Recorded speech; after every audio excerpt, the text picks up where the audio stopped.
નમસ્કાર દર્શક મિત્રો, જનરપન ન્યૂઝમાં આપનું સ્વાગત છે।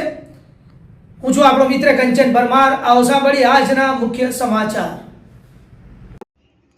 ઇઝરાયલ અને અમેરિકાના ઈરાન પર હુમલાથી વડોદરાના યાત્રીઓ જેહાદ એરપોર્ટ પર ફસાયા। કનેક્ટિંગ ફ્લાઇટથી અન્ય દેશોમાં જતા યાત્રીઓ દુબઈ એરપોર્ટ પર ફસાયા। સાઉદી અરેબિયાએ ફ્લાઇટો બંધ કરતા મુશ્કેલી સર્જાઈ। હાલ 50 કરતાં વધુ મુસાફરીઓ મુસીબતમાં। ગલ્ફમાં હજારો ગુજરાતીઓ કરે છે વસવાટ। મારું નામ ફારૂકભાઈ સોની છે। ગુજરાતના વડોદરા થી આવ્યો છું। મુસ્લિમ સમાજનું પવિત્ર રમજાન માસ ચાલુ છે।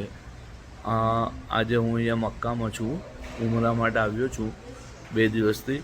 અને આ યુદ્ધની સ્થિતિ સર્જાઈ છે, જેમાં ગુજરાતના 700-800 લોકો છે એટલે બીજા આજે આવવાના હતા જે આવી નથી શક્યા।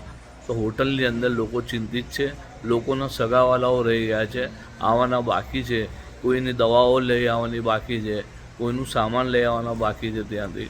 તો લોકો બહુ ચિંતિત છે અને અત્યારે ખાસ કરીને સઉદીની અંદર મક્કા શહેરમાં દુઆઓ ચાલુ છે કે ભાઈ આ જે યુદ્ધ છે એ જલ્દી બંધ થઈ જાય, લોકોને નુકસાન ના થાય।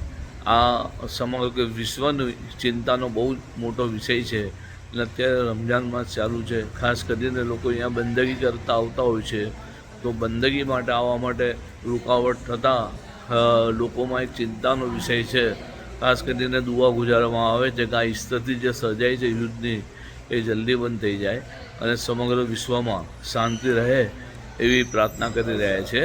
ફારૂકભાઈ સોની, વડોદરા, ગુજરાત।